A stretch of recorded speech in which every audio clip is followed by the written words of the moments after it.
breaking news. Trump has directed the United Nations to immediately freeze its funding for the Kenya-led Haiti mission, a move that has likely caught the Kenyan police makers off guard. Ladies and gentlemen, welcome back to my YouTube channel.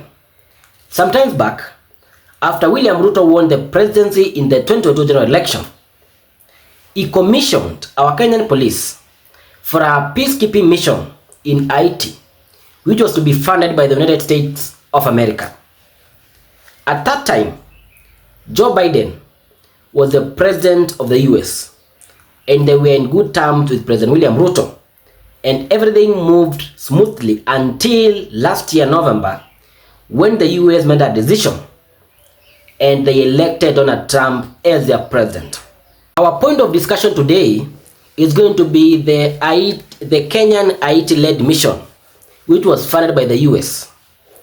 Donald Trump has frozen those accounts. I want us to start with a tweet which comes from the Prime Media. Breaking news.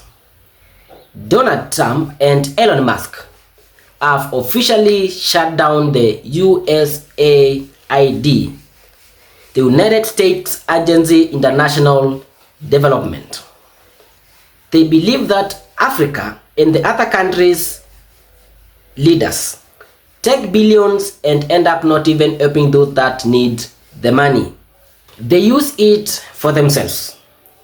The USAID offers assistance to countries recovering from disaster, trying to escape poverty, and engaging democratic reforms. But it is stopping because those countries don't make use of that money. Moral lesson. This is true. African leaders are corrupt and selfish. They like being given everything and they don't care about their citizens. Ladies and gentlemen, Kenya is one of the countries in Africa which has benefited from the United States of America funding. Na tumekopa loans as jafika Kenya, and they have accumulated our national debt, and we have to repay those loans. They were taken by our presidents and our head of states. But up to date, no development is attached to those monies or those loans, but we have to repay it regardless. But Donald Trump this morning has directed that the United States of America is not going to fund the Kenya-led Haiti mission. And I want to read that tweet, which was posted by Dr. Mumbi Seraki. Breaking news. Trump cancels funding for Kenyan police Haiti mission with immediate effect. We shouldn't have been there in the first place. United Nations. Another Kenyan by the handle, the government critic, on X tweeted that, breaking news. Trump has directed the United Nations to immediately freeze its funding for the Kenya-led Haiti mission, a move that has likely caught the Kenyan police makers off guard. Everything is going astray for Kasonko. What's your take? Are you in support of Donald Trump on withdrawing and freezing the funds which were made for the Kenyan-led Haiti mission? Or do you think the US is targeting William Ruto and Kenya, to be exact? Or in Africa we are being isolated? I want to express my honest opinion regarding what has happened between William Ruto and Donald Trump and the United States of America. It is not happening on Kenya alone. The US has brought in some strict policies which Donald Trump campaigned on during his 2024 general election in the US. Trump defeated the Democrats and won for his second term as the 47th president of the United States of America. Na Trump alikuwa na policies zake zenye zilikuwa na shida hapa na pale. Like, sisi kama Waafrika sio rahisi kubai hiyo idea ya Donald Trump, but it is going to work for the Americans and it will disadvantage Africans.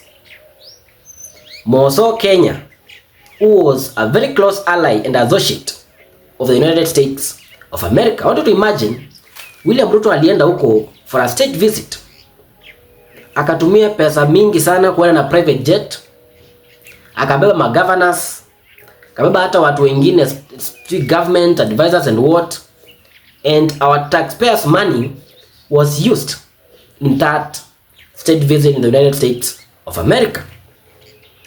But Donald Trump is telling us that that was very wrong. The US is not going to fund Kenya on its mission to try and bring peace in Haiti. It is news everywhere. Wakenya wanapotea. Kenyans are being abducted. I think Donald Trump is now treating Ruto the way he should be treated. You cannot go to try and bring peace in another country while you are abducting your own Kenyans. It is hypocrisy of the highest level. The Mlolongo 4, 2 were found dead. We had other, I think 6 to 7 youths who were abducted during the December holidays, but they were released. Then that president is deported. That's like a deportation, like you are commissioning our soldiers to another country when our country is still not that stable.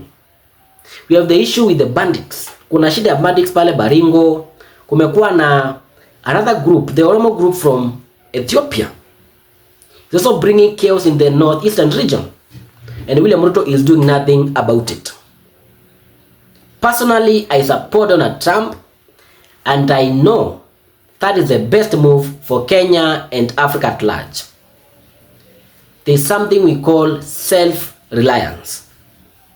We need to grow ourselves using our own resources. We cannot just be borrowing monies, no development, just accumulating the national debt. Na Wakenya tunafaa kulipa hiyo deni yenye haikufanya any development in the country. Watu wanachukua, then they owed some offshore accounts. Wanaweka pesa huko, then they will enjoy when Kenyans are paying for their wealth as a national debt. I want you to imagine. Yani mseme amechukua loan na akaweka kwa offshore account. Hiyo atahesabu hiyo kama wealth yake. Halafu sisi wa Kenya hapa ni deni. Now we have to pay it in terms of taxes. We have to fund the national debt. Ladies and gentlemen, that's my take. Express your opinion in the comments. Give the video a like and subscribe. Tell me, do you support Donald Trump's move to block and freeze all funds which were made for the Kenyan Haiti mission? Thank you for tuning in.